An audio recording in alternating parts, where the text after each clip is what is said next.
Welcome, everybody, to the Think Podcast. My name is Joel Sedecase. No. Yeah. It's not the Think Podcast. It is. This is a subsidiary. That's dumb. No, Yeah. It's our own thing. No. Welcome, everyone.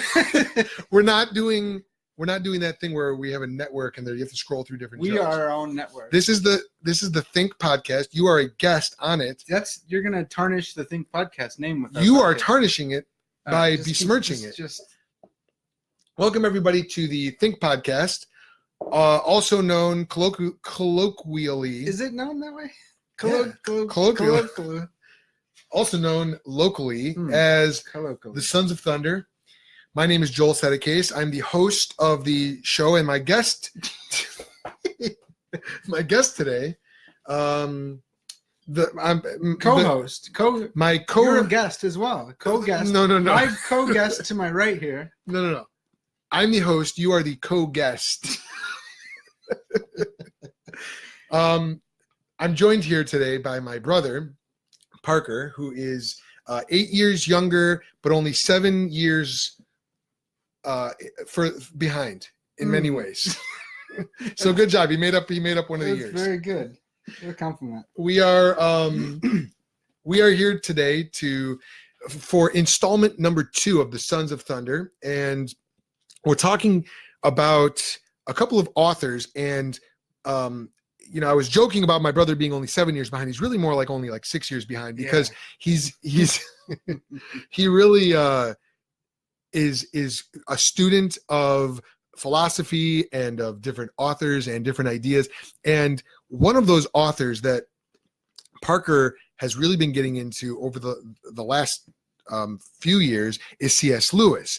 And I will admit, I've not always been a C.S. Lewis fan, other than like the Chronicles of Narnia, of course, but I was aware of some of his ideas about eschatology and his view of slightly, a little bit of his view on scripture. And, so I wasn't the biggest fan, but really through talking with Parker, I've come to really appreciate C.S. Lewis a lot more.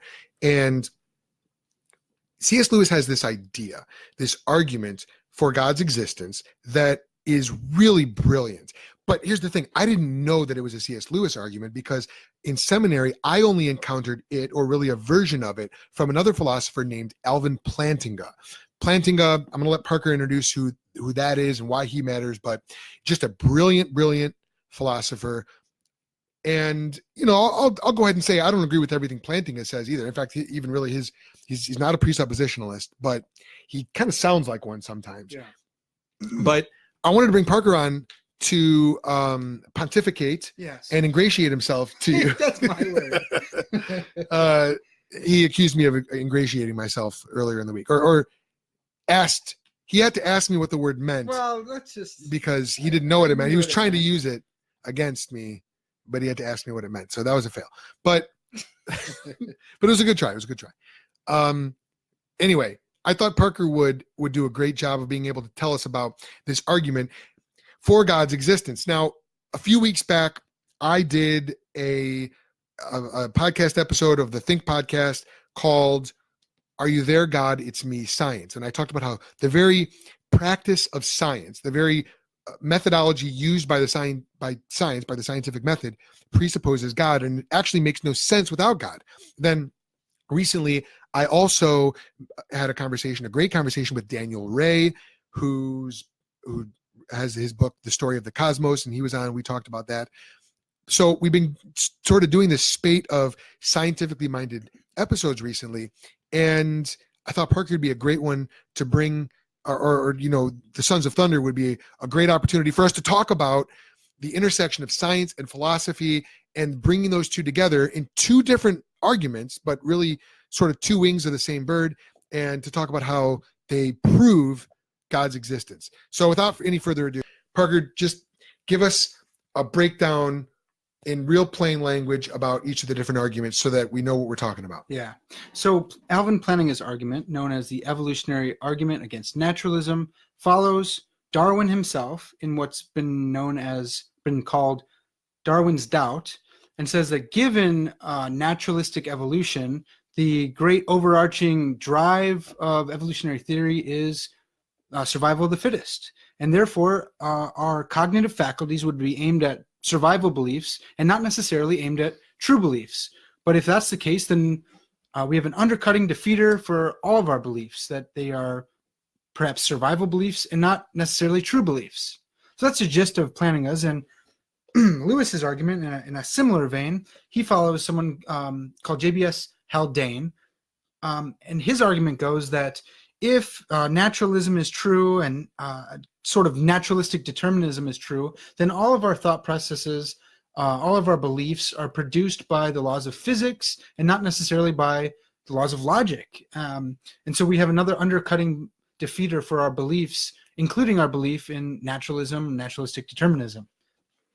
And that's what we're going to be getting into today. A personal history, why this came up to me, how it got on my radar. A lot of people know about the evolutionary argument against naturalism, which is abbreviated EAAN. Does anyone ever say EAN? Or I've never heard anyone pronounce it. I've only read about it in books. EAAN. People in the real world, I don't think, talk about it. No. But so I'd been reading some Plantinga, reading some Lewis, and thought, this is the same argument. This is, what has been dubbed the argument from reason in C.S. Lewis. And I thought, well, that's the same thing as Plantinga's argument. And he just, ripped him off. He calls it the argument from reason? Lewis never does, but it's become, in Lewis scholarship, it's become known as the argument from reason. Which is funny because if you're thinking about like a John Frame triad, reason would be on top in the normative perspective. Science would be... I'd make a tri-perspectival argument from reason. You do? Yeah. Are you going to get into that? You should. I could. Do it. Why not?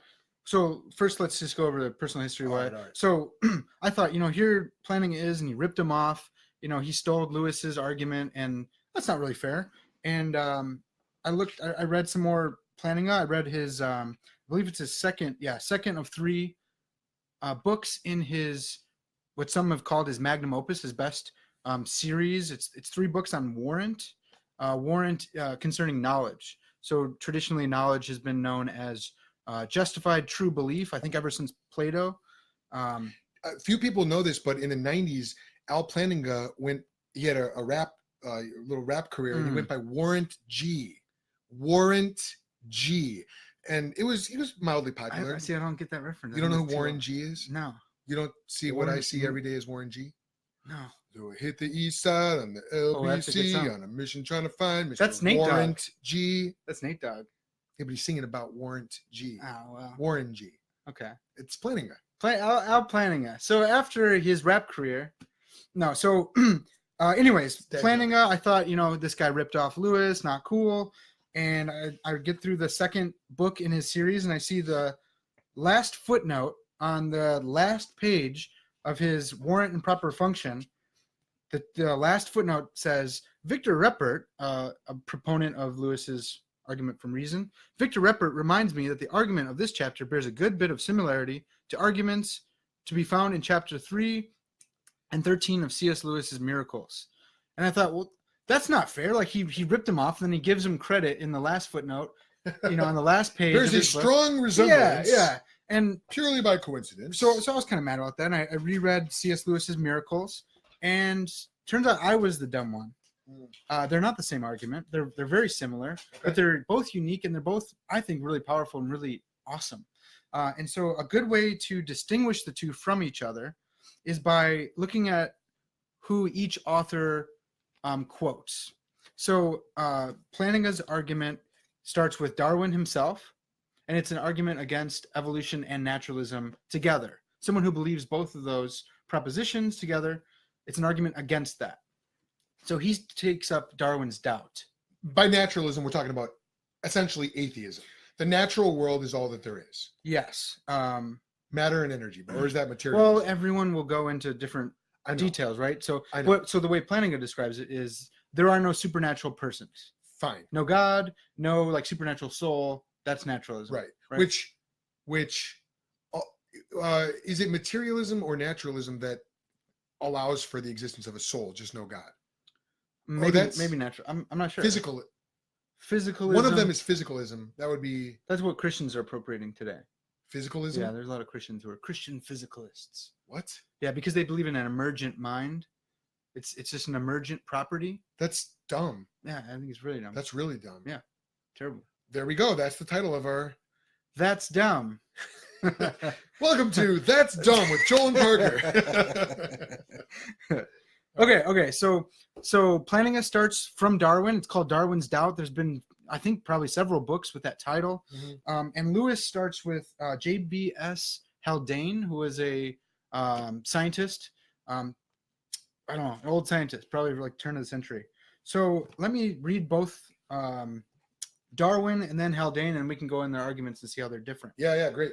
So Plantinga quotes Darwin as saying, "The horrid doubt always arises whether the convictions of man's mind, which has been developed from the mind of the lower animals, are of any value or at all trustworthy.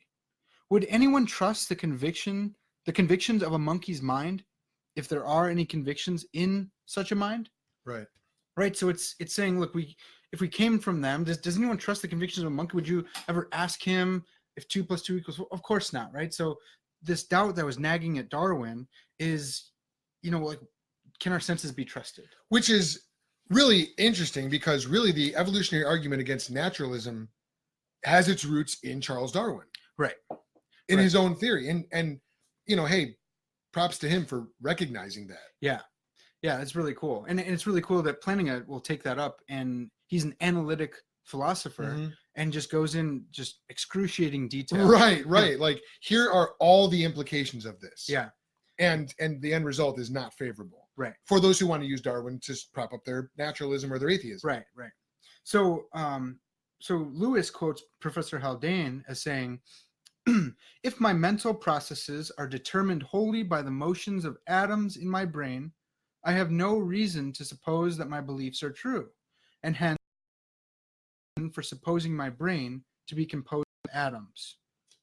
And so you can see that those are very similar arguments, Right. and yet they're different. Right. One is going at our cognitive faculties. Do they produce truth? Mhm. The other one saying, if we hold this view, this naturalistic belief that we're just matter in motion, then we can't hold beliefs. Then we can't actually have any beliefs whatsoever. right, they're not ours. Right. There's no us. It's just matter in motion. Mhm. And so Lewis is go ahead. Well, don't the arguments, they essentially both lead to the same place? I mean, it's a would you say that they're both undercutting defeaters for naturalism? Yeah, so there's a debate between undercutting defeaters and rebutting defeaters. There's a Like, debate between those two, or there's a debate between there's a what, debate on philosophers? these, right? Whether it is a Okay. undercutting or a rebutting. So philosophers are debating whether or not Yeah.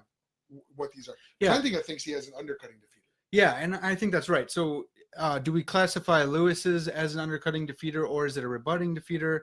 I'm not quite sure on that right now. But Can you explain the difference between those two? so that's the I'm not sure how to categorize those well Okay. enough, right? Okay. One is like rebutting, it's being rebutted, it's Mhm, being mhm, pushed away. mhm. The close as you get to this belief, Mhm. it gets further away. Okay. And I think the other one is an undercutting defeater. It's taking the ground out from underneath it. Right? Yeah, you actually have no reason to hold that belief. Right. Based on that belief. Right, and or so what you believe in conjunction If we want to say that's the definition and we agree on that, then Sure. I think that they both are undercutting defeaters. Okay. So where was I going before that? All right. So the two arguments, well, maybe you could unpack a little bit about how C.S. Lewis is, how are they ultimately different? Because they essentially lead to the same place. Right. So Plantinga's is like, man, it is arduous. He goes in and in and in, and his first version of it is in Warrant and Proper Function, but then he develops it further again in his last book, Warrant and Christian Belief. Warranted Christian Belief. Then he does another one in Where the Problem Really Lies. That's right. And so he's developed it as criticism has come. Where the Problem Really Lies, is that the one where he has a dialogue with one of the so-called four horsemen of the new atheists? I'm not sure in there, but he does have one. No, that's it. Well, he has a second. He has a little dialogue with the cognitive or the philosopher of mind, Dennett. Daniel Dennett. But that's not in that book. Isn't that That's its own book. Where the problem? That's right. Yeah. It's called, I think, Science versus Religion. It does science disprove God or something like that. Yeah, maybe that's it. Maybe Yeah. that's it. I was just looking that up the other day. Yeah. And in my mind, I've always thought that the title of that dialogue was Right. Where the Problem Really Lies, Yeah. but I don't think it is. So anyways, Plantinga and Lewis, their argument sounds similar because both are arguing that if you believe in naturalistic evolution, then you can't believe in naturalistic evolution, right? If it's true, then it can't be true. Right. And so that's what originally made me think they were the same Well, argument. no, it's not that. It's not if it's true, then it can't be true. It's if it's true, You can't know that it's true. You have no reason to believe that it's true. Yeah, and I think that each one has different conclusion in that. Plantinga's goes off of what does he go off of? Probability, right? It's probable. So we can get into that. Yeah, right. Right. It's like it's definitely like a greater than 50% chance that it's a less than 50% chance that our cognitive faculties would give us right true beliefs. Right. That's Yeah. right. So let's sketch out Plantinga's first, and I want to spend maybe more time on Lewis's because I think Lewis's is really good, and it's not a lot of people talk about it today, except for Victor Reppert, who, if you know him at all, you know that he's been clanging this drum forever. Okay. Plantinga's argument, at least initially in Warrant and Proper Function, he's taking issue. He's saying that there's a internal, not quite a contradiction, right? It's a this is what I wanted to talk about. It's not self-refuting. Plantinga's argument doesn't say that naturalistic evolution or naturalism and evolution held together is a refuting. It's not a logical contradiction, right? But it's self-defeating. So it's a weaker claim than this is a logical contradiction, like a married bachelor. Right. That's a really strong claim. If you can show that, that's really strong. But it's a self-defeating argument, and that ultimately defeats itself. And I actually like that because it kind of gets you into the argument. You go, okay, well, I could kind of see that. Yeah, I can kind of see that. And by the end, you go, wow, I've defeated myself. It's really cool. So his argument, we're going to boil this down like almost embarrassingly, but his argument is that given the survival of the fittest motif that neo-Darwinism and Darwinism itself, right? Yeah. Survival of the fittest. If that were the overarching like ethos or driving force of our cognitive faculties, meaning like our five senses, our ability to reason, think, intuition. If it's survival beliefs that are driving that, then that's what it would produce, is survival beliefs. It would give us beliefs that are close enough to the truth to help us survive. Right. And have you heard of let's see, you had Tom McCall, right? Yeah. You didn't have him for apologetics though? No, I didn't. Okay, so let me think. Was it in apologetics? He told us about Churchland's charmer.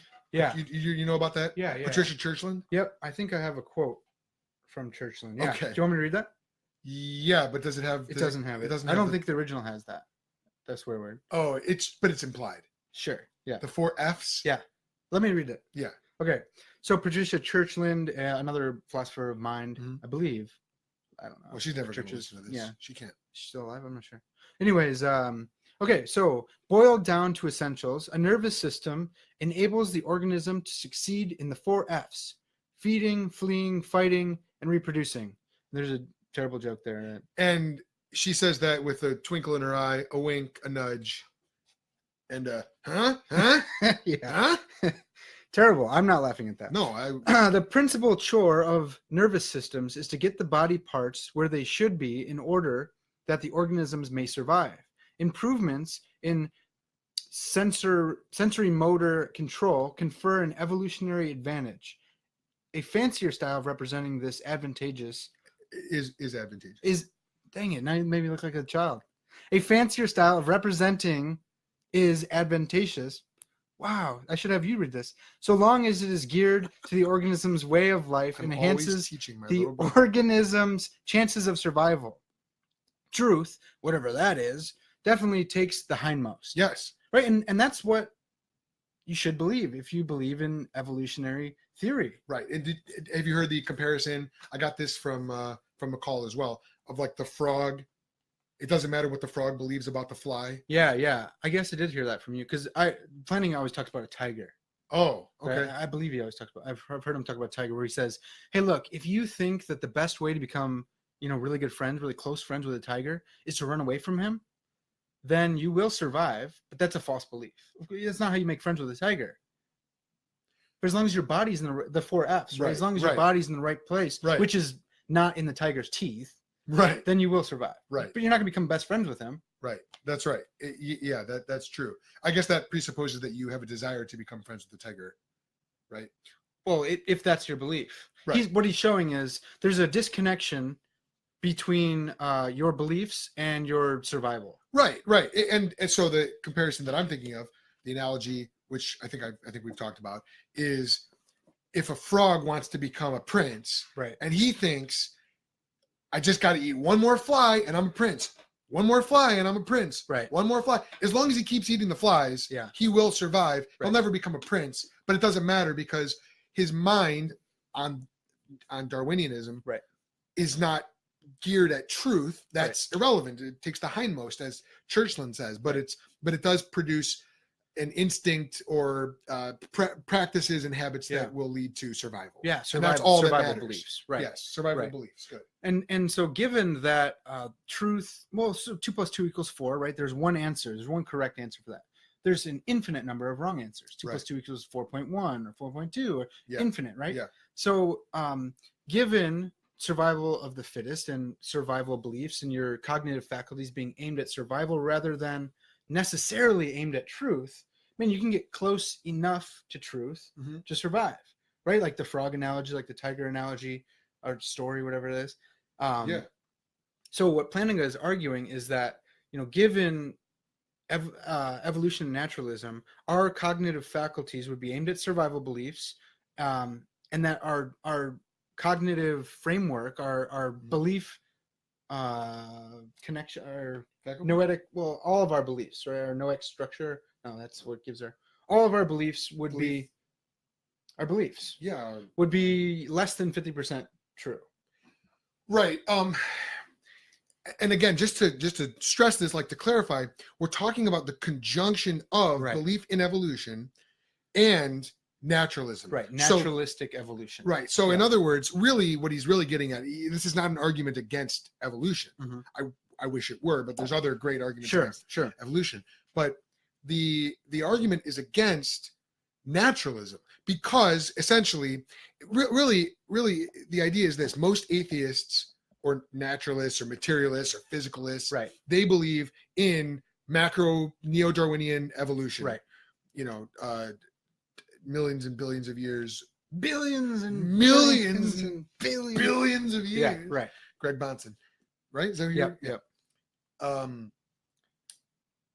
So they hold those two in conjunction. If you combine those two, right. Yeah, you get an undercutting defeater. Right, because the only explanation then, according to these atheists, is evolution by natural selection. But the point is that evolution by natural selection, we have no reason to think that will arrive or that will produce anything that is aimed at truth, including a mind. Right, and that aimed at truth is the important faculty there, right? Like if and so you can carry this argument out to a theistic argument and say, well, and this is what I think Plantinga does in his warrant, right? So he gives us a naturalized epistemology. Naturalized epistemology meaning like it's natural, right? It comes up from nature. And so a lot of atheists like this, right? They like naturalized epistemology.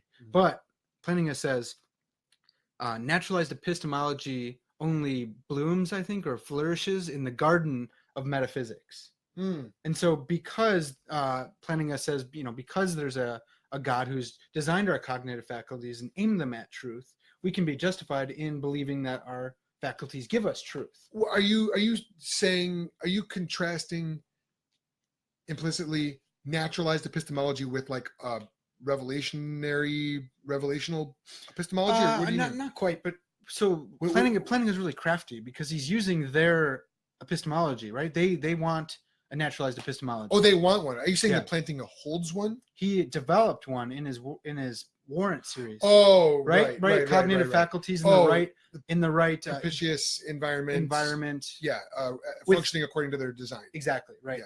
And so you could say that. You could say there's an undesigned, designer kind of thing, right? Like, atheists do this, and they say, well, like the blind watchmaker, right? And so you can hold that epistemology. Some right? people are dumb. Yeah, right. But this is why Plantinga's argument is so cool, because he's saying, yeah, you can have a naturalized epistemology, sure. Maybe it was a blind chance or whatever, but it wasn't, because of the evolutionary argument against naturalism. Here's the thing, though. He does it. The conclusion is to see if this makes sense to you. Yeah. It's not. It wasn't. It's not atheism. The conclusion is not atheism is not true. It's you have no reason to believe that or anything else. That's really what it is.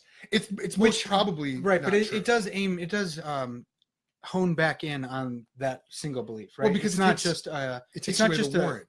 Well, it's but so the warrant for that belief then is gone. Right. Right. So that's the whole thing. So don't believe it. You can't believe it. Right. Yeah. And there's different forms of it, right? I got to tell you, Plantinga has always left me.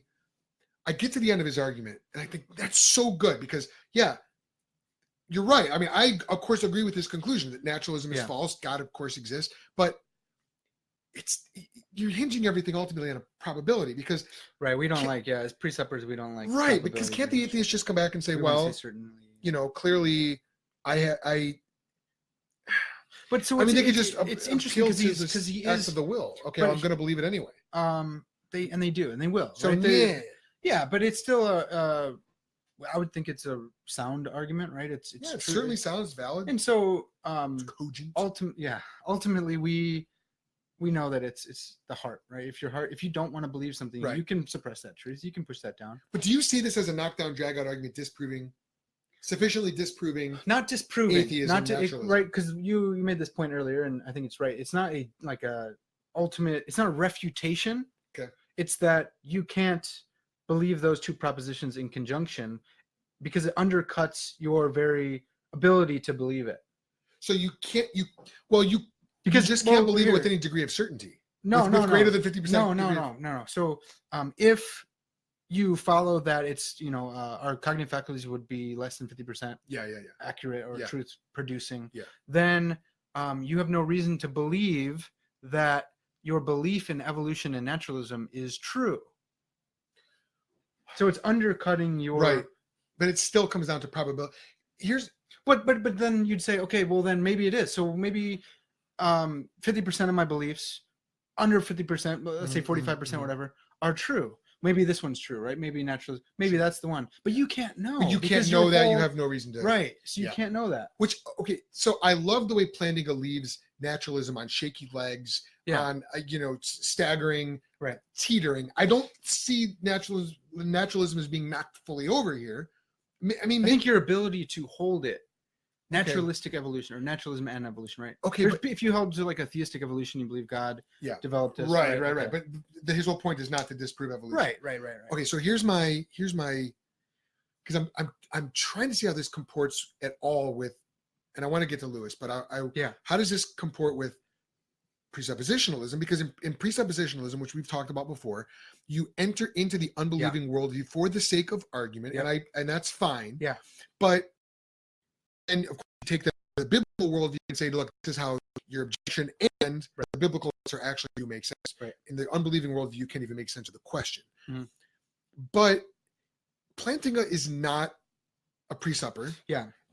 And so he's not really drawing that hard line between the two different worldviews. So I'm going somewhere with this. So if you say naturalism and evolution are both, macroevolution, neo-Darwinism are both true, then it's most likely, or it is the case, I guess we could say, that less than 50% of our beliefs are true.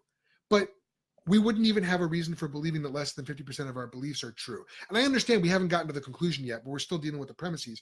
But wouldn't that conclusion that we have an undercutting defeater for all our beliefs, wouldn't that work its way back into the premises? Right. Right. So and it goes around and around. But so basically, and I heard someone talk about this, Jim Slagle, awesome philosopher. I want to talk about him too. Okay, but if the premises, the only way for the argument to be valid is the premises have to be right. So some people valid, validly so conclusive. some people would say, okay, so if this it's like a skeptical threat, right? This argument's kind of a skeptical threat. If you believe this, then you're left in skepticism. Yes, thing, yes, right? yes. So then I'm skeptical about the premises. Exactly. Right. But then you're still also skeptical about everything then. Right. So if you follow the conclusion and you want to go back and say, well, now I'm gonna cut off the conclusion, so now I'm left again with neo-Darwinianism.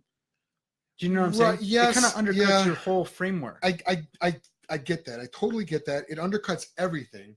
But as an argument, the premises have to be self-evidently true, or else at least. Well, no, that's what he's not quite, right? Because everyone wants to take issue with. I don't know what I should look at it, but the percentile, right? Yeah, right. Well, no, not quite, because we survived by knowing what's true. It wouldn't our brain eventually get us the truth, right? That's what people want to take issue with. Yeah. But so he's got a good argument for that, right? And that's I don't know if he goes into Bayes' theorem or not, but well, I mean, essentially, no, you wouldn't eventually come to truth. There'd be no reason to. Right. And so that's why I like to stay up at the more macro level. But but I'm also not Alvin Plantinga. He's very good at that. Yeah, he is. But you said he's not a presuppositionalist, right? Right. The reason that a lot of presuppositionalists do like this argument is because it is kind of is like a brother to us, right? Yeah, like a cousin. Right. And the reason it's a cousin, I would say, the reason we like Plantinga, well, he was, came out of the Reformed Church. Yeah. Van Til is our hero, right? It's funny because Plantingan apologetics is called Reformed apologetics. Reformed epistemology. Reformed epistemology. Right. Thank you. Which he regrets naming it that way, and we all wish that he hadn't done that either. Yeah, it's just so confusing. Yeah. He named it that because he thinks it comes from like the reformers like John Calvin. Yeah. Right. But you could draw a better line from Calvin through Van Til to. We would argue that you just made the whole internet explode. Whoever's listening to this. So John Calvin was a presuppositionalist. Saint Augustine was a presuppositionalist. Yeah. Not quite, but the Apostle Paul and Jesus were too. Yeah. And Calvinist. Just like Jesus. Right. That first Calvinist, Jesus Christ. And if you don't like it, but what the world needs now is Calvinism. Listen to my radio program. Calvinism to you. The doctrines of grace to you. Yeah. Okay. So we just revealed who we were talking about. Yeah. As if they didn't know. Wow. Okay. So one of the reasons why they're like cousins. My podcast outranks his sermon audio. Well, no one listens to sermon audio. Exactly. Well. All right. That's good. Are you on sermon audio, you're saying? No, but my podcast, if you look at the rankings. That's good. Yeah. Okay, so the reason I think that, we like Plantinga, because he does kind of argue. I don't actually care about that. I don't actually care about that. Yeah, you do. You care. I don't care. He cares. So Van Til and Plantinga both had the same philosophy teacher, William Henry Jellema? Jellema is his last name. Okay. Right? And he was a Dutch guy. He was a Reformed Dutch guy, and he taught Van Til. He taught Plantinga. He taught Woltersdorf. Yeah, he's like this, and you can't find a lot written by him. Yeah, it's really cool, right? They have a common teacher and Van Til would be one of his early students. I was going to say Plantinga would have been one of his last students. Yeah, he would have been. Isn't that awesome? That's crazy. Yeah, and so I didn't know that. You can see there's this kind of like presuppositionally, tinge in there, and I think it comes from Dutch Reformed theology. What about Gordon Clark? Does he factor into that, or he's just? No, he was kind of on his own. Him and Van Til were friends actually early on. They're kind of frenemies, weren't they? No, they were friendly, and I think they would go on walks together and stuff, and they're both in Philadelphia. Really? Yeah, and then they had a falling out over ecclesiastical and apologetic methods. Right, yeah. But so anyways, that's kind of why we feel that. But we talked a little bit about transcendental arguments last time, right? Yeah, just a quick refresher. So a transcendental argument, the terminology comes from Immanuel Kant, but it's not original to Kant. People argue that Aristotle transcendental arguments go all the way back to Aristotle when he talks about the law of non-contradiction. That first Calvinist. Yeah. So basically, you take an incorrigible belief, or you take incontrovertible belief, part of human experience, something that you have a hard time denying or you can't deny. Would you call that properly basic? Would you go with Plantinga? No, I wouldn't, because that's not strong enough. I don't think it's strong enough, right? But so you take the law of non-contradiction, sure, and you say, either a thing can't both be and not be in the same way, the same manner, right? Which Aristotle applied to things and propositions, which is kind of cool. And we could talk about that. Yeah, we should do our own thing. Yeah. We need to do another thing Yeah, about that. But it comes up. Okay, so a transcendental argument for the law of non-contradiction is an indirect argument. You're not saying, A, B, C, therefore D, right? Right. You're saying, look, law of non-contradiction exists. It's proven indirectly because you have to assume it in order to deny it. Yeah, I'm trying to think of the notation for that. It'd be what if not B, then not A. I'm not sure about the notation, but transcendental arguments, A, for those who B. know logic at all, can use modus ponens, but they can't use modus tollens. For which? Transcendental argument. Right. So no. You can use modus tollens, not modus ponens. No, you use modus ponens because, this is also a specific form of transcendental argument, which no one of our followers is gonna know probably. But whatever. That's right. Bos van Frossen and P.F. Strawson. Sounds like I'm making up names right now. I love those names so much. And then Steve Lawson. Yeah. Preached about it. Yeah. I don't got any more. You don't know Steve? Oh, you know. I know who that is, but I don't got any more Blossom, blah, blah, blah kind of stuff. The 90s sitcom Blossom. Yeah, okay. So, I don't know that reference. You don't know that? You're too old, man. You're so old. Come on, man. Blossom? What is that? You ever heard of Joey Lawrence? He was on there? No. Okay, you ever heard of The Big Bang Theory? Yes. There's a character on that, which I've never watched. With the glasses, the nerdy one? The girl. She's a girl. Oh. There's a girl on that show. And she is actually, get this, she played Blossom in the 90s, okay? But she's on Big Bang Theory. She's an actress. But she took a break from acting to go become like an astrophysicist. Wow. And then she plays an astrophysicist. Oh, she's not the pretty one. Wow. She's the one with the glasses. What? Yeah. She's the nerdy one. She's going to listen to this. That's fine. So she's actually a proponent of transcendental argument. That first Calvinist. Yeah. Okay, so transcendental argument, blah, blah, blah. A transcendental argument that I kind of just, I don't know, someone's probably used this before, but argumentation is possible. Yes. Right? That's kind of the starting point. Right. And then you say, well, argumentation presupposes or a precondition of being able to argue is the law of non-contradiction. Therefore, the law of non-contradiction exists. And in order to argue against that, you'd have to say, well, no, it doesn't exist. And you'd be presupposing the law of non-contradiction. So B presupposes A, B therefore A. Yes. But really it's B presupposes A, B or not B. Yeah, that's one way to. I like that, but some theorists don't like that. I don't like it, and I don't know if I don't like it because I just don't understand it. It's like the possibility of B or not B presupposes. Okay. Right? Okay. Right? B. Oh, yeah. So sure. Human thought or not human thought, both even the possibility that humans can think or not think. Right. Like sure. So then, So like is it someone's just being irrational. I kind of like that. Like logical thinking or illogical thinking both presuppose that there's reason, laws of logic out there by which to test and say this one's logical, this one's illogical. Okay. That makes sense. So if you were to say there is no possibility of logical thought, right? That presupposes a standard of logical thought by which no thought. Right. And I think even that statement itself is like, is that logical? I know. Then you're analyzing the actual statement itself. Yeah. Okay. Itself.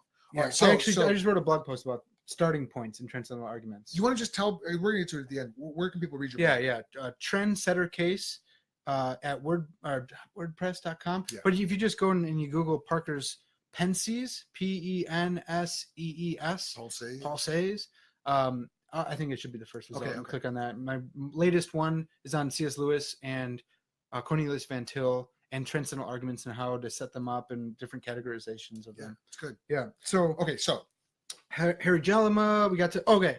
So actually, this is kind of crazy. William Lane Craig, in a 5 Views book on apologetics, I've read it, categorizes Plantinga's argument as a transcendental argument. He says it's like a better transcendental argument. Well, better than Van Til. He so says it's he's a sliding, greater right, Van he wants Til. to- yeah, the greater has, which is kind of like he uses. a little blasphemous. Yeah, he uses like The- Hebrews language, right? Yeah. Like, The the perfect greater has come. The perfect has come. It's like, I get it. It's kind of witty, but it's also kind of A terrible. greater Van Til is here. Yeah. Yeah. But so he's basically One greater than whatever. He's saying that that Plantinga's warrant series is the whole series of the transcendental argument. First warrant and debate. Oh, I can see that. Right, it's undercutting every different view. Right. Yeah. Then he proposes a way to actually look at it in proper function, Mm-hmm. and then in warranted Christian belief, this is the truth. Right. Yeah. So that's kind of interesting. Well, so, the evolutionary argument against naturalism is kind of the culmination of that. Then. well, and it kind of is a transcendental argument, and no one else says that. I don't think. No, everyone wants to say like it's close relative. But the reason I say that is because of this guy Jim Slagle. He's written a book called The Epistemological Skyhook. I've heard of it. I haven't read it. It's awesome, and you probably won't be able to read it because it's like $100 book. Yeah, one of my supporters bought it for me. What? It's hardcover. They need to come out with the soft. It's by Routledge. Oh yeah. And their hardcovers are so expensive. All right. So if any of our ministry partners are listening to this, if you support Elisa and me, Buy this book. Please hook a brother up. The Epistemological Skyhook. And then the sub. Jim Slagle. The subtitle is Determinism, Naturalism, and Self-Defeat. Self-defeat, right? So we see that's the theme here. And so what Jim Slagle does is he goes through the last 150 years and finds this, what he calls a skyhook. It's basically a negative transcendental argument. And he finds it in all these different philosophers, including C.S. Lewis and including Alvin Plantinga. And so I've been, looking into this, and I've found some common ground, some common notions between Alvin Plantinga, C.S. Lewis, and Cornelius Van Til, and I've been on this trail, and I want to write a dissertation on it. Then I find this book, and I'm like, this freaking guy, like, dang it. Is this guy a believer, Schlegel? He is a believer. Okay. And he's kind of got the C.S. Lewis story where he's dragged kicking and screaming into the kingdom. Oh, yeah. He attributes this argument not solely with his conversion, but he spent a lot of years trying to refute this argument so that he didn't have to be a Christian, kind of thing. Wow. Yeah. And then he thinks God spoke to him and said God spoke to him in what he calls an information download, right? We'd say like a direct revelation or something. Oh, yeah, right. But he's a philosopher, so he has direct information download. No, I'm not saying it was direct revelation. Right. But he says he felt that God told him, I carried you through the last year. And he thought, well, who is that? What is that? And he started exploring Christianity more, tried to disprove this argument, turned it into his thesis.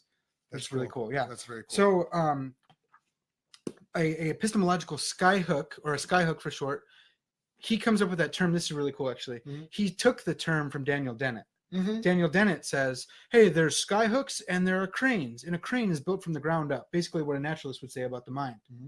It's built from, neurons. It's built from the material universe. Yeah. And he wants to say a skyhook. Wow, that's crazy. It's coming out from nowhere. It's grounded in nothing, right? And I always think of Dark Knight, with a skyhook. It's like, that's epic. It's wait. What? Batman gets skyhooked out of China with the Chinese. Oh, yeah, right. Oh, that's right. It's called a skyhook. It is called skyhook. Yeah. That's right. Yeah, it's really cool. That's right.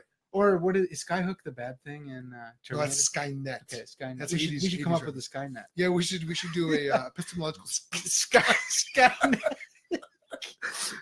we track everybody what they believe. Yeah, that'd be great. Yeah, man, that's what Christians want to do. That's what we want to do, right? We want to just control everybody's lives. We're coming lives. for your kids. No, they're coming for our kids. I know, but they that's say the very thing. Right, it's projection. Right, projection. Exactly. Okay, yeah.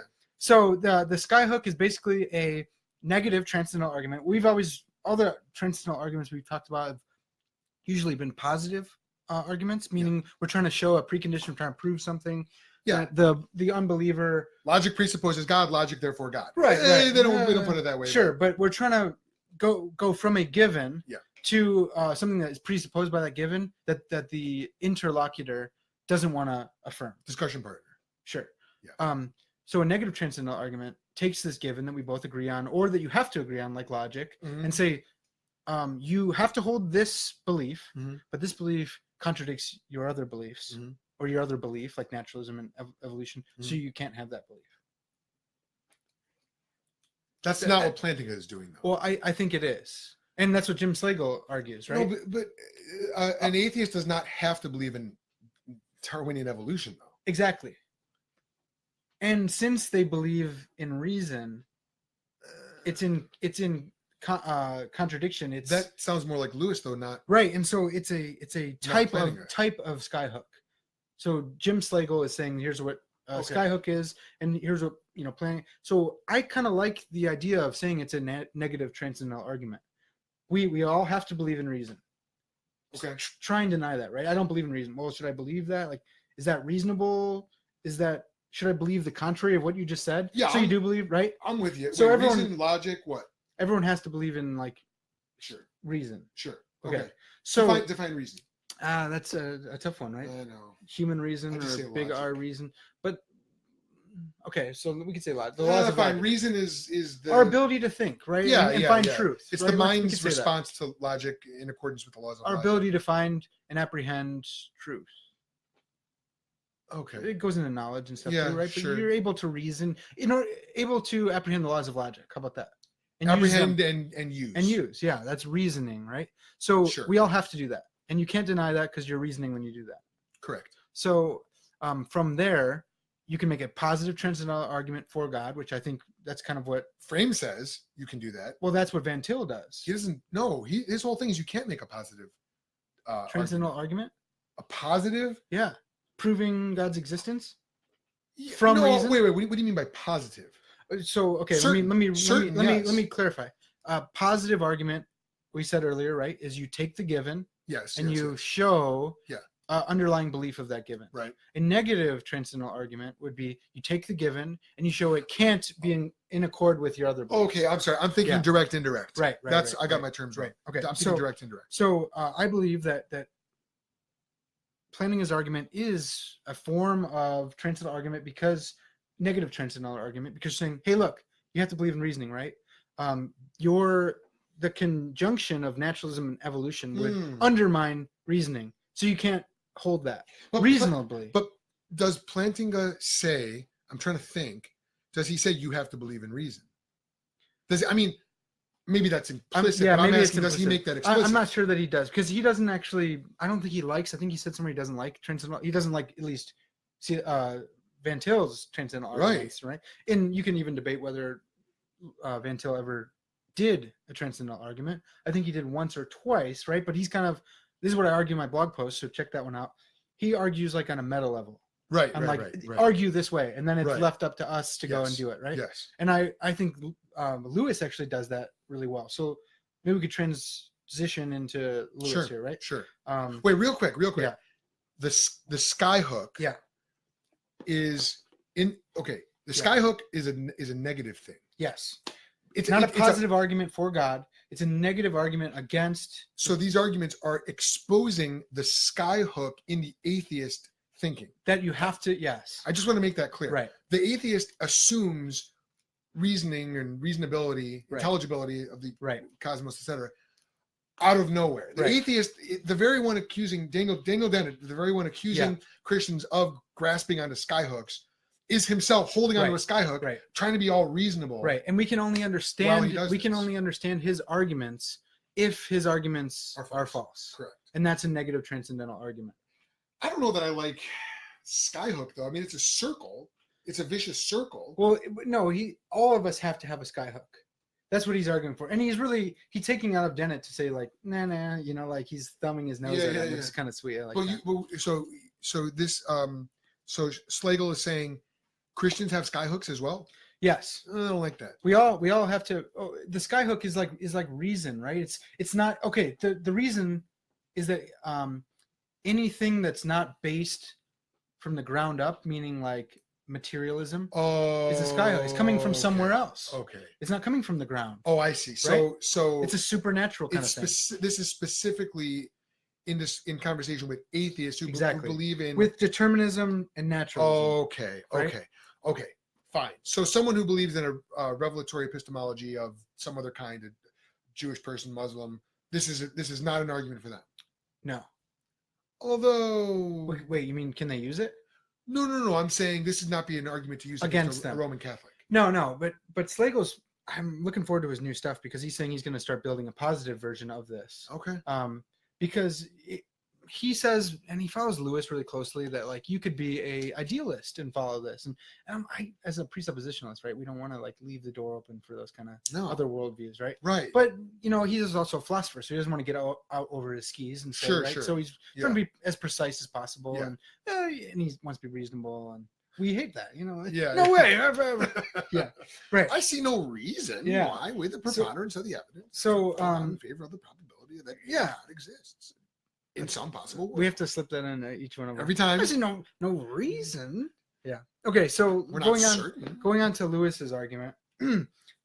Lewis actually, I think he gets his argument from a fellow Brit. Oh no, he wasn't British. Lewis was Irish. Dang it. Well, he's British. He's still British. Yeah, all right. So he gets it from Arthur English. Yeah, Arthur James Balfour of the Balfour. Oh, that's why you brought up the Declaration. The Balfour Declaration. Can you tell us about that? Yeah, the Balfour Declaration is the founding of the Jewish state of Israel. Yeah, and because he was the prime minister of England, Britain, the UK. I'm not sure. Was it considered the UK? I'm American. We don't know. Yeah, if I'm listening. World history. If Balfour doesn't like America, he can get out. He can get out. Try to take her. Yeah. So it's really cool because Balfour is kind of the modern grandfather of this argument, and I think Plantinga and Lewis kind of both split off from here. You know what's really interesting? Sorry. Yeah. Side note.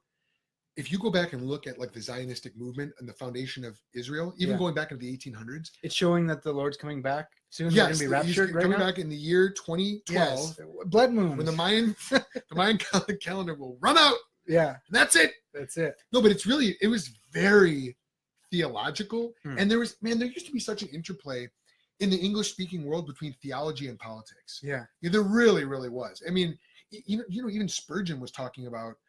He expected the Jewish Israeli state to be refunded. And Spurgeon's writing in the 19th century. Yeah, you know, but he expected that would happen, and he got there eschatologically. Well, depending on how you define prophet. Yeah, right. Prophecy is the preaching of the word and nothing else. What the world needs now is truth. Yeah, that's great. Prophecy to you. Yeah. Okay, so Balfour in the Foundations of Belief. Oh shoot, we gotta hurry up. Okay, so Lewis credits Balfour with really shaping his thought in some article that Lewis says, really, 10 books that like shaped his thought. Theism and Humanism by Arthur Balfour said he really shaped his thought. I actually think Lewis messed up and meant to quote this book. As you know, I was perusing Lewis's personal library, and I found that he had this book. When did you peruse his personal library? You know that? Over at the Wade Center in Wheaton. Where? Yeah, I got to look at his Adiaphora. Oh yeah. Not Adiaphora. What is it called? Marginalia. I got to look at the notes that he took in his book. That's right. And so he had this Foundations of Belief by Balfour, passed down to him from his father, which is really cool. By the way, the Balfour's name is James Balfour Balfour. No, it's not. That's what it says right there. Yeah, but I think that's a misquote. Arthur James Balfour Balfour. I think this is this is a Michigan. Oh, they messed up? I think so. Unless it says that in there. No, it doesn't. No. Yeah, see, they messed it up. Weak sauce. I think it's just so you can like. This is the Amazon. So, because it's like a super old book. Okay, so Balfour says, the argument from design rests upon the world as known. So he's connecting this to a design argument. For a design argument, meaning that God designed the world. It doesn't necessarily have to be, since it's an internal argument against, naturalism and evolution or determinism together.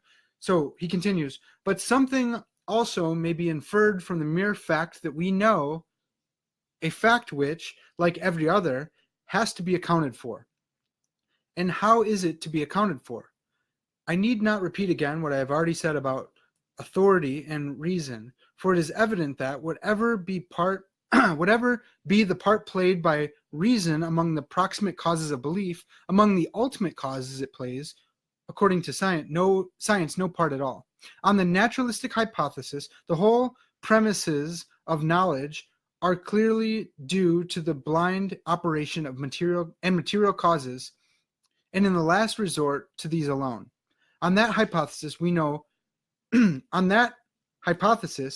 more possess free reason than we possess free will, as all our I cannot read today. As all our volitions are the inevitable product of forces which are quite alien to morality, so all our conclusions are the inevitable product of forces which are quite alien to reason. So all that to say, we're getting back to the atoms argument, right? If all we are is matter and motion, Mm-hmm. there's no immaterial aspect to us, no soul, Mm-hmm. no like immaterial mind, Mhm. then we can't reason or practical reason. We can't use practical reason in constructing morality and applying a morality, and we can't do so in reason either. So that is a different argument than Plantinga's. Right. And so this one's I think they both still have similar the same object, the same beliefs, right? Yeah. Would you say Lewis, or at least what Balfour is saying here, would you say that he's more focused on what we're composed of, what our brains are composed of, versus so materialism versus immaterialism, the possibility of the soul? Yeah, and I think I think an assumption in this argument as well is that the materialist is a determinist. Right. And I think that people would take issue with that, but I think that's a fair assessment. Sam Harris goes there. Like, if you are just matter and motions, then you're subject to the laws of physics. All there are material causes. Right. That's it. And everything can be traced. Yeah, exactly. We're really just the result of physics. Yeah, matter in motion, right? Yeah. And this is very, very much presuppositionalist, right? You hear this, yeah. right? This is what Doug Wilson talks about. Totally. Seitan Bruggen. Oh, my good friend Doug Wilson. Just brain barf. I hate that, actually. I hate that. But I like brain fizzing. Well, but brain barf. Like that we're Okay, but that being, but that's just the point. Right, it is. You use an objectionable term to draw out the idea. And actually, a common atheistic way of, or naturalistic way of talking about thought is that the brain secretes thought, just as the the gallbladder secretes bile or something like that. And do you know who says that? No, who is? I did. I don't remember who is it. Well, a lot of people will say that, but I think John Searle. You know John Searle at all? I know the name. He's a philosopher of mine. He's actually awesome. He's not a believer, but he's got like the R.C. Sproul kind of growl. Okay, it's great. Okay. But he argues against like behaviorism in philosophy and in psychology, and also he's still a naturalist, and so he doesn't think really cool arguments. You guys should check out his work, Mind, Brain, and Science, where he argues against artificial intelligence, basically saying you can't ever have it because computer by definition is like program, so it has a syntax, but it never has a semantics. You catch that? Does that make sense? Has a syntax, but not a semantics. What? In other words, it has heard of the liberty to be able to choose between different options? Well, it doesn't know. It doesn't have any meaning. There's no meaning there. Right. It just is going on operations. So like a calculator. You say, well, 2 + 2 = 4. We know that, and we can think about that, but the calculator isn't like doing that. Like it just we've programmed it, right? Yeah. Well, and this is why actually on the Tag Your It podcast, which I recommend, by the way, it's really good. They talk about, and I haven't heard any other Christians talking about the impending danger of self-driving cars, because self-driving cars cannot differentiate. They can't actually make ethical decisions. Do I take out the kid on the sidewalk or do I drive off the cliff? And exactly. And that's because it has a syntax and someone's programmed it that way, right? Exactly. But that's iRobot, right? That's an iRobot. Right. Remember that? Yeah, that's right. The decisions were all traced back. But in iRobot, it decided to save him and not the child. He's like, save him, right? And there's a kid drowning, and it saves him instead because it looks at the probability of survival. Right. It doesn't do like cost. There's no. Well, you can say there's no intuitive sense there. Right. And so that distinction between syntax and semantics, I think, goes against the Searle's argument for his version of the. He's a determinist? No. Well, he's a compatibilist, kind of, but it's really hard to understand what he's saying. How do you get compatibilism without God unifying Right. determinism and I think libertarian free will. right. I think a theistic compatibilism works. I don't think a naturalistic compatibilism There's works no at all. way. There's no way it possibly could. Right. So he basically just says it's a paradox, but we have to hold both in tension, which we kind of like that stuff, but it doesn't make sense. There's no. It only Right, makes sense right, because of God. Otherwise, Exactly. you've got the So Van Tillian syntax semantics. string of Yeah. with string with no ends and pearls with no holes. But I think we can bring this back to analyzing Lewis's argument about syntax and semantics, right? So what Balfour and Lewis are arguing is that there's a syntax in that, like, there's the laws of physics, Mhm. of the syntax in our brain, Mhm. right? This molecule has to be here in this way and this way. Yeah. But that doesn't allow, if that's all that's going on, it It's doesn't allow purely for any semantics. Driven by necessity. Right. And so I have this belief in Physical necessity. I have this belief in naturalism, right? Well, why do I have that belief? Well, because the atoms so produced that belief. Well, is that true? Well, that doesn't, maybe it is true, but it's true on accident. Right. It's not true by a logical process. It's true by a material process. By physical necessity. Right, but not by looking at a chain of reasoning and saying, you know what, I do hold this. All of those beliefs that, I am reasoning, that's illusory. Okay, It's not actually believing that. All right. Does the atheist get a pass if he wants to still maintain his atheism, but he wants to now adopt a form of supernaturalism, which would allow for the existence of a soul, or at least a transcendent personal self that can transcend the physical necessity? Because that's really what these atheists, when an atheist says, I create my own meaning in life, Yeah, that's what they're getting at. When a transgender person, quote unquote, says, I'm a woman stuck in a man's body, they're talking about this transcendent self, yeah. With no reference to God necessarily. Well, so the argument is against like a determinism which results from naturalistic evolution. Right. So if you want to purely if you want to physical say world, like, yeah, I have a soul, then like, well, then you're not a naturalist. I think you can still be a naturalist. You can have an immaterial soul and be a naturalist. There's a form of, it's either naturalism or materialism that allows for. Well, then I would think a soul. that's self-contradictory. I would be interested in following that up, right? Okay, I agree. But then if that's the case, then they are exempt from this one. But they're also way more in accord with us, and we can press them on those beliefs. Well, right? where the soul comes from, how do you know those that there's right? a soul. Exactly. We get back into epistemology. Right. And so Lewis's argument in chapter 3 of Miracles, he distinguishes between two forms of because. So you say like, why did that happen? Well, because of this. Okay, so there's two different forms. There's a cause and effect form of because, and he says like, Grandpa is sick because he ate bad lobster. Right. Yeah. There's another form of because, the ground and consequent. Yeah. That is like an inference, our ability to inference, right? Grandpa didn't get up this morning, so he must be ill. Right? That's not cause and effect. That's reasoning. Where's the because in that sentence? You're saying Grandpa didn't get up, therefore because he must be sick. Okay. Right? And so there's another premise in there that like, Grandpa always gets up on time, right? Given that he's not sick. Or is it Grandpa's sick because he didn't get up this morning? Or is it I know Grandpa's sick because he didn't get up this morning? Yeah, you're reasoning to that, right? Is the because about the state of affairs, or is it about my analysis or proposition about the state of affairs? It's your reasoning about the state of affairs.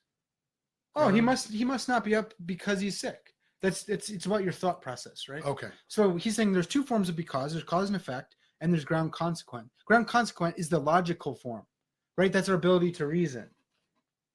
But what he's saying is, if you're a naturalist, how are those two separate? Because isn't the ground and consequent one just a shorthand way of saying, if you were to extrapolate it all out, I believe Grandpa is sick because, from my observation, Grandpa always wakes up at 6 a.m. Right, and but you're it's 7 a.m. You're reasoning, right?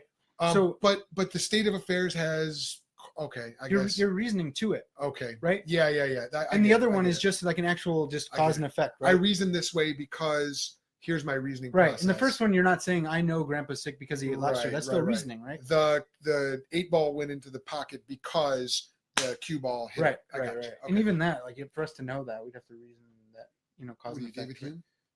No, he would say there is no. Right. Okay. So Lewis is saying that naturalism doesn't allow us to have ground and consequent beliefs. all of our beliefs are just the production of Right. random chance acting on matter in our brains over time, right? And we have these beliefs, and they may be true beliefs, they may be false beliefs, but we didn't come to them in a rational way. This is really good because when neo-Darwinian evolution finally collapses, and it's well on its way, according to the 2017 meeting of the Royal Society in London. Yeah. Okay. When it finally collapses, Lewis's argument will still be relevant because it doesn't really matter how the state of affairs came about, that we happen to be, okay, fine, we're just matter and energy. Right, because it doesn't matter. We didn't, right. It's not just against evolution, right? Right. It's about materialism. Right. It's about materialism, Yes. and it's about materialistic determinism as well. Right. So you and I are theistic determinists.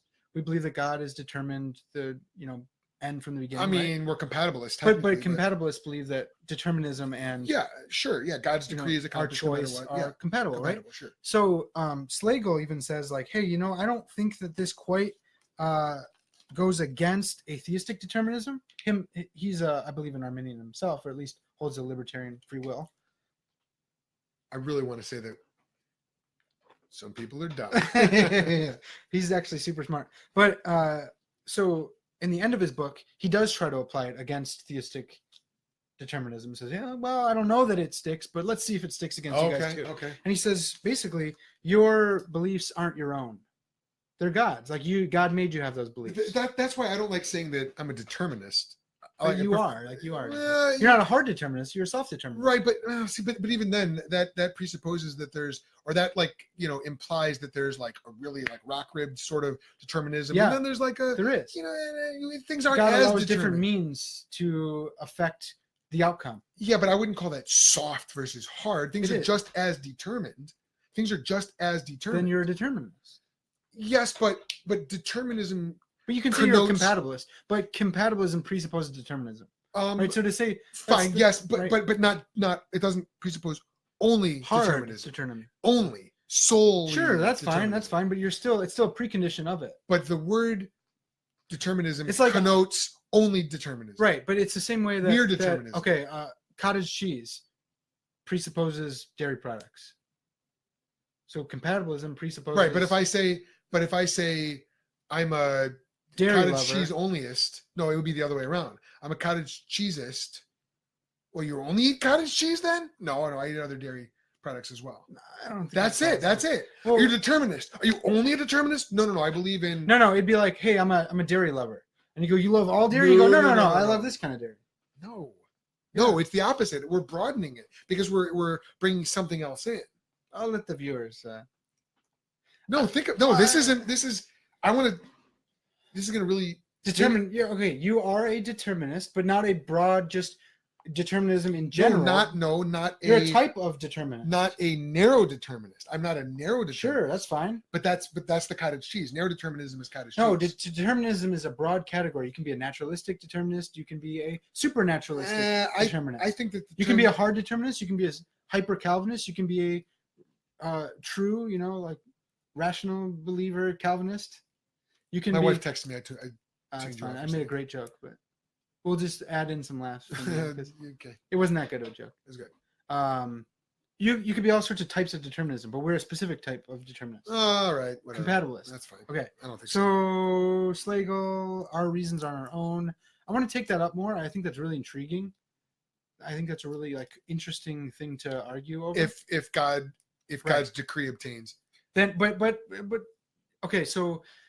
This argument, this skyhook, goes against any beliefs that are determined non-rationally, not by. So he even says, you could be. I guess if you were determined to only believe reasonable stuff, that would be, rational, right? This argument, the skyhook wouldn't attack that, right? But no one thinks that, and you can be wrong about stuff. So that kind of seems like it's not there. Yeah. Right. Okay. So Lewis's argument has been called the argument from reason, but as Victor Reppert argues in his book C.S. Lewis's Dangerous Idea, and he does a bunch in Philosophy of Christie articles, he says it's a family of arguments. Sure. And we're running long on time here, but something that's really cool about Lewis is that his argument, usually philosophers appropriate it as an attack against determinism or naturalism or naturalistic evolutionary theory, but it's just one chapter in his book, right? And so his argument is actually, more complex. It's really cool. He starts out chapter 1, and I argue, I'm going to write a post or an article about this. Lewis starts out arguing that there's got to be 2 levels to reality. It can't just be one level. If it's one level, like the naturalist says, then he's setting up that you can't reason then. Right. If it's just a physical reality, then you can't reason. And if he argues later that if it's only mental, then there's problems with that as well, right? That's idealism or pantheism or something like that, right? How influenced was Peter Jones by Lewis? Do you know? I'm not sure, but he was very influenced by Van Til, so that's why he says 1 or 2. Okay. His second chapter, actually the first chapter sets up the role of presuppositions in our theories. Okay. And so Lewis says, what we learn from experience depends on the kind of philosophy we bring to experience, right? Worldview, right? We analyze things by worldview. Yeah. Chapter 2 talks about 1 or 2. If there's 2 levels of reality, you can make sense of reason. If there's not, right? So then chapter 3 is him showing why you can't be a 1 level of reality naturalist, because then it leaves you in semantics. It leaves you in syntax without semantics, right? Chapter 4, he's arguing, says, okay, so how do we make sense of, that's good. How do we make sense of reason? And then he gives an argument for God from reason. So his argument is much more broad. He goes on to argue against a naturalistic view of ethics as well. It says, ethics has to be more than cerebral biochemistry. Right. And so, man, for those listening, like, pick up Lewis's Miracles and check it out. It's good. He does a way better job than I can of being winsome. And so Lewis's arguments are seen as a family of arguments, but Plantinga is all one argument. That seems a little counterintuitive. Because Plantinga has literally he's presenting multiple books. So Plantinga's overall argument, I think, man, there's an argument there from normativity. Okay. That true beliefs, justified or warrant. That's a normative aspect, right? Yeah. That's also what Lewis is attacking, the normativity, right? So maybe you have true beliefs, maybe you don't, if you're just atoms in your brain. Right.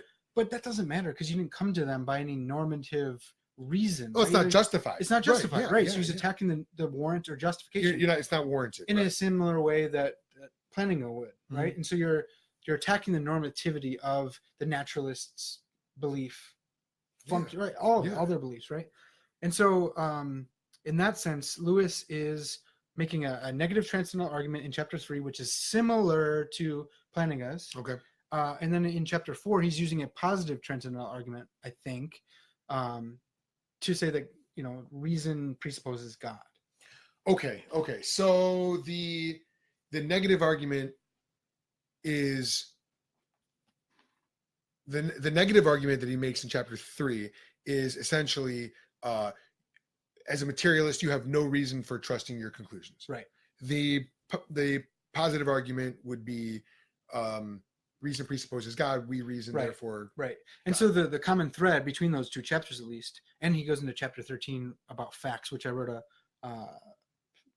we got to get into that next time. We got to talk about facts. Does logic apply to things? Yeah, that'd be sweet. And facts. So the common thread is the thing you have to presuppose is reason, right? So reason exists. If you have a belief that contradicts reason or makes reason invalidates reason or makes it unsound, whatever, then that belief is false. Yeah, man. Yeah, I'm just thinking about the social implications of this and how reason and logic are now seen as tools of oppression. Have you heard about this? Frameworks of oppression. That's pretty wild. But I think that would be self-defeating. It doesn't matter. It's postmodernism played out too. But this is you can show. Right. I'm trying. See, we're dealing. These arguments are very. They're. I mean, Lewis, as prescient as he was about postmodernism and things, he's still very much in that modernist milieu. When someone can. When someone rebuts your argument by saying that's oppressive, it doesn't matter anymore for them if it's true. It does, of course, it does, because they're being inconsistent. But right, but if you can, logic is oppressive. Yeah. Logic is a tool of the patriarchy. But so then you just say then logic is not oppressive and logic is not a tool of the patriarchy. Then That's also true. Then they just scream, At the same time. screech. Right? Yeah, but then you won. And film it. As Bunsen says, right? Have you heard that one? Speak into the microphone. Right? Like No. if you're willing to say like I'm not making a rational argument or something like can you speak into the microphone? That's good. That's good. Yeah. All right. So man, this is good. So yeah. Book recommendations, we've got a lot. Miracles by C.S. Lewis. Foundation of Belief by Arthur Balfour is awesome, man. It's a really, really good book. It's The super whole old. thing or just that section? Yeah, no, I would read the whole thing. It's really good. He talks about naturalism and ethics and aesthetic, reason, and it's a really good book. Solid. I would definitely pick up Lewis's Miracles. Okay. Man, it's hard to recommend Plantinga because it's really tough. It's tricky stuff. It's not tricky. It's just it's arduous, and he's an analytic philosopher. If you don't know what that means, it's really logical. I would recommend it. I think it's good. It's going to be a hard read, but it'll help you grow, I think. Totally. Yeah. It's good. Seminary level stuff. Plantinga is seminary level. Yeah. Lewis is maybe writing for more of a popular he consumer. definitely is. Yeah. And he gets hit for that sometimes where he says, the validity of reason and philosophers take him up on that validity. Well, that's not the proper term. It should be soundness or something like that. It's like, well, I don't even know because validity comes before soundness in an argument. Right. Right. Right. Yeah. But he's using it more colloquially. I can't say that word. But. Yeah. No, that's it. Even still though, I think there is something to that, right? I agree. And man, maybe it's a kind of clasm in me, but I love the idea of just, no, this is the term that I'm using. This is my framework. You have to just deal. I'm just going to use this, the validity of reason. Yeah. Because you're right. And that's just the same thing with Plantinga, right? Like, what do you mean by naturalism? There's all those different types. Right. Well, the naturalism that he's describing, right? And if you fall outside that category, then I guess you can, get away from it. Which I don't, and that's the thing. And I don't like that. I like really good black and white, all-inclusive arguments. But that's why I think Plantinga does do a good job, right? He says anything, he's trying to make it as broad as possible. Yeah. There is no God and there is no soul. Right. Naturalism. Right. And that's good. I want to explore the idea more about the idea of atheism with a belief, but not a total anti-supernaturalism. Yeah, sure. Belief in the soul. Because it is, I don't know maybe the soul as an emergent property of matter. I don't know. But even emergent, like Christians, right? They still believe in an immaterial God, even if they're emergent soul Christians, right? Like there still has to be. You're not talking about the emerging church. No. Yeah, you said emergent. No, emergent properties. Actually, really, really cool. You know about emergent properties at all? I know that. You put like a bunch of dice together, and you look and you zoom out in someone's face. It's an emergent property. Oh, yeah, Super sweet, man. Well, yeah, there are some people that argue that logic is an emergent property of the universe. This doesn't make sense. No. It sounds cool. Yeah. But then it's like, well, because emergent properties are sweet. It's like, it's really cool. Yeah. Well, like we don't deal with logic. We deal with logic in very minute, very specific way. Like we don't have to zoom out and look at the entire universe to make any kind of logical conclusions. Right. And even then, how would an immaterial law? Right, you have to presuppose it in everything, right? Like it. Well, right, and was logic not existent and existent before it emerged in the like. And even the very concept of an emergent property of like a painting, like you zoom in close on a painting and it's random brushstrokes, and you zoom out, or like pointillism, right? Yeah. That's emergent. Yeah. Yeah. But even that, you are a rational mind looking at that and appreciating it, and you've got an aesthetic sense. Sure. Even that. Yeah. There's an observer here, yeah. Like making sense out of everything. Yeah. Otherwise, does it even make sense to say that there is an emergent property of that painting? Because who's observing that emergent property? Right. It's still just points. Yeah. So, and Lewis actually deals with that a little bit about emergent reason and stuff like that. Oh, okay. Cool. Yeah, he was way ahead of his time. He was. Another guy, and I was thinking of him earlier when we were talking about just taking a phrase and running with it. Francis Schaeffer, the guy. We talk about prophetic. He's good. But he's also. Oh, come on, man. He comes up with these. People they don't like the way that he frames history and things like that. Yeah, but it's so good though. Dr. Woodbridge doesn't like the way he's a historian. Like he's really good at what he does. I think his tools are pretty good too. His tools are very good. But I think the way he views history is wrong. All right, give me 15 specifics. Right now. So 15. But okay, so something that Van Til took issue with was that he has this line of despair, right? Yeah. Right. So there's this line of yeah, despair yeah, kind of right. stuff. Sure. And it's like, well, at least like Plato and Aristotle believed in reason. It's like, I don't know, dude. Like, yeah, that's cool, but like read the Symposium. Yeah, I will say Right. Schaefer is not quite Van Tillian enough. Yeah. You almost get a sense of rebellion against Van Til. A little Yeah, bit. yeah. He said that. I listened to a short clip of him talking about that, and he goes, his whole thing with against Van Til was, he said there's no common ground. Right. And it's like, but you don't understand, man. Like, yes, there is. It's that you're made in God's image and Right. you're living in God's universe. It's just that there's no neutrality. Right. Which is different. Yeah. Right. Like you're not being neutral. Right. And I'm not being neutral. Right. But there's a common ground in that, yeah, we can reason because, Right. but it's not because of what you believe. Right. It's because of what I believe. Although Van Til, the way he presented things, he did it so coldly that you might say that there's no relational common ground or something like that. And something of a similarity, a negative similarity, I guess, between him and Lewis is that people often characterize them both as being triumphalistic, and that might be just part of their time, right? Like they're both contemporaries, right? And they go, boom, this is it, and that's what the atheists were doing as well. Yeah. Right? And so that's who they're arguing against. They go, well, no, boom, this is it, right? And that's that. Well, see, I kind of love that. I do. I totally love that. It's good. It's nice. It's good. I like to slowly work in there, and and then by the end of the day, in the pot. Yeah, and they look behind them, and then there's also a mousetrap in there, right? They're in the pot, and they look behind and snap, and they're dead. Read my blog. Shameless. I'm a blogger. Terrible. I understand. Make some jokes. That's why. What? That's like a thing. Don't do that. Read my blog. What's wrong with that? There's something wrong with that. No. You have to acknowledge, and then no one else gets to say it. No. Pretentious blogger. I write that in most of my blogs. No, because that is a pretentious thing to say. That's fine, but now they know that, so they just ruined it. Thanks. But just not saying anything about it is very humble. Humility is not thinking less of yourself, it's thinking of yourself less, Parker. Tim Keller.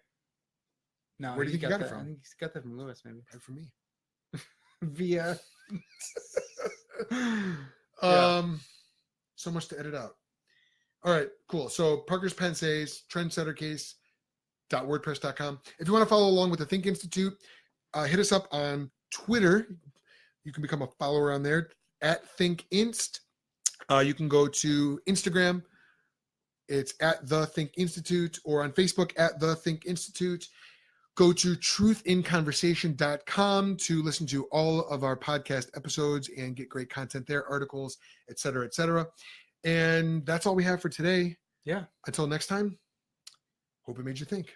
Or we have to come up with a tagline for the Sons of Thunder. Hope it burned you up.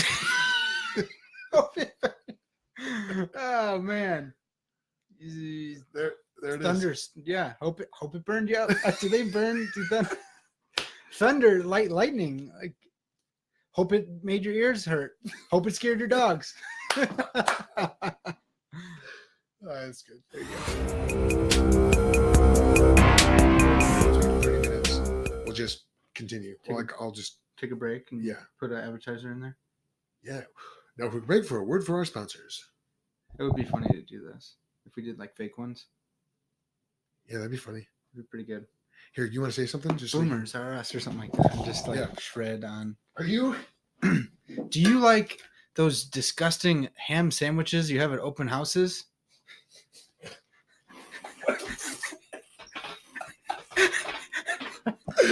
just had coffee come out of my nose.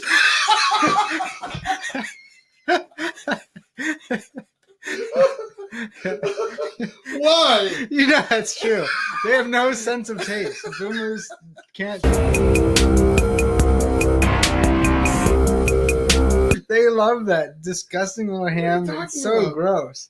Sweet buns. It's like those. Like we don't even. Like, are you selling those? Like, do you like those? You know, those ham sandwiches. You know that you get at open house. Like it's a common enough thing that everyone. It is. They know what it is.